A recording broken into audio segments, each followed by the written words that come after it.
Europe के अंदर एक ऐसा देश है जो चुपचाप एक ऐसा कदम उठा रहा है जिससे सिर्फ उसकी राजनीति ही नहीं बल्कि पूरा यूरोजोन हिल सकता है। हंगरी की पार्लियामेंट ने एक ऐसा बिल पास कर दिया है जिसने सत्ता के संतुलन को ही बदल दिया है। पहली नजर में ये सिर्फ एक पावर पॉलिटिक्स लगती है, लेकिन असली कहानी वहां है जहां हंगरी का करीब 110 टन सोना पड़ा है। सवाल ये नहीं है कि क्या विक्टर ओरबान सत्ता में रहेंगे या नहीं। सवाल ये है कि क्या यूरोप का सबसे बड़ा ईयू रेबल अब अपनी आखिरी सेफ्टी नेट को खोलने वाला है। इस बिल के बाद राष्ट्रपति का पद सेरिमोनियल नहीं रहा। Veto power, national security decision और डायरेक्ट पॉलिसी कंट्रोल सब एक ही कुर्सी में डाल दिया गया है। यानी हंगरी में राष्ट्रपति और प्रधानमंत्री के बीच की लाइन लगभग मिट चुकी है। और यहीं से सबसे बड़ा सवाल शुरू होता है, क्या ओरबान धीरे धीरे प्रेसिडेंट ऑफ लाइफ मॉडल की तरफ बढ़ रहे हैं? क्योंकि अप्रैल 2026 में वहां पर स्नैप इलेक्शन होने वाले हैं और पोल में साफ दिख रहा है कि अपोजिशन आगे निकल चुका है। और यहीं से गोल्ड सिर्फ एक मेटल नहीं रहता बल्कि वोट बैंक, गुस्सा और उम्मीद तीनों बन जाता है। ओरबान खुद मान चुके हैं कि वे प्रेसिडेंशियल सिस्टम पर काम कर रहे हैं और यहीं से मार्केट और एनालिस्ट के लिए संकेत साफ है।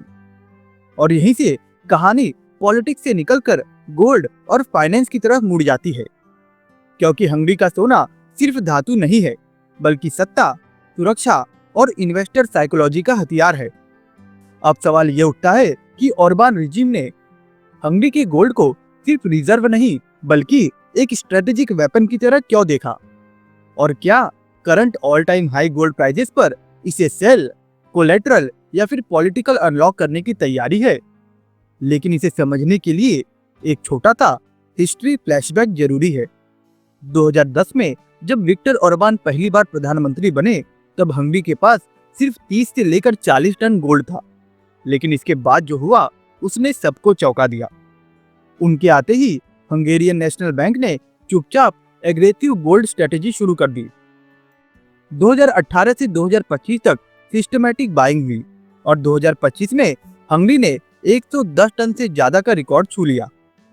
वर्ल्ड रैंकिंग में भी जंप देखने को मिली। कभी 60वें पोजीशन पर रहने वाला देश आज टॉप 20 में आ चुका है। दोस्तों, अब सवाल ये है कि इतना ड्रामेटिक शिफ्ट क्यों आया?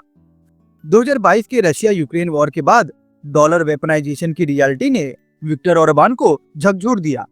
सैंक्शन से बचने के लिए हंगरी ने अपना सोना विदेशों से वापस बुलाना शुरू कर दिया। अमेरिका और यूके की तिजोरियों में रखा हुआ फिजिकल गोल्ड बार वापस हंगरी लाया गया।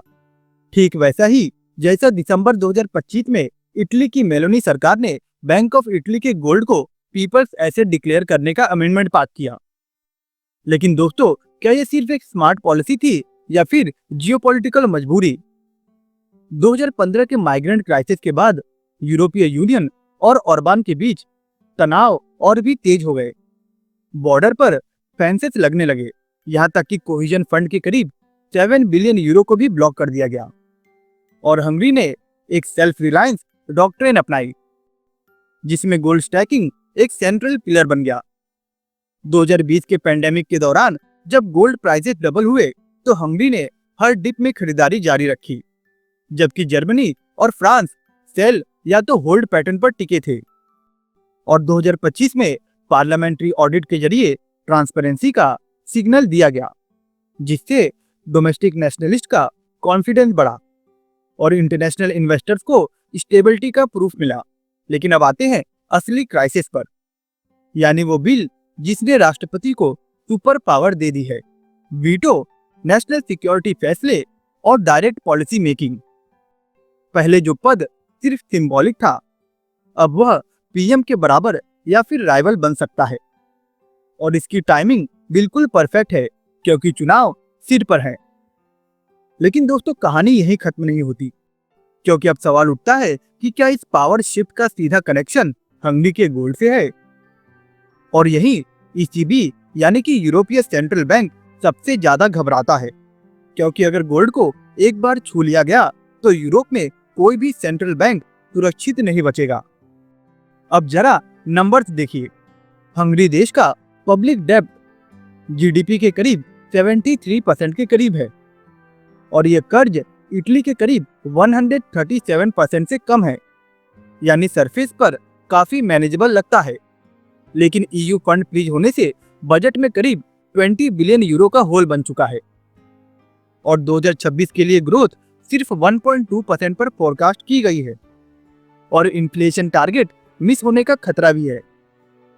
एमएनबी के रिजर्व में गोल्ड का हिस्सा करीब 75% पर जा चुका है, जो यूरोपियन यूनियन के एवरेज यानी कि 66% से काफी ज्यादा है।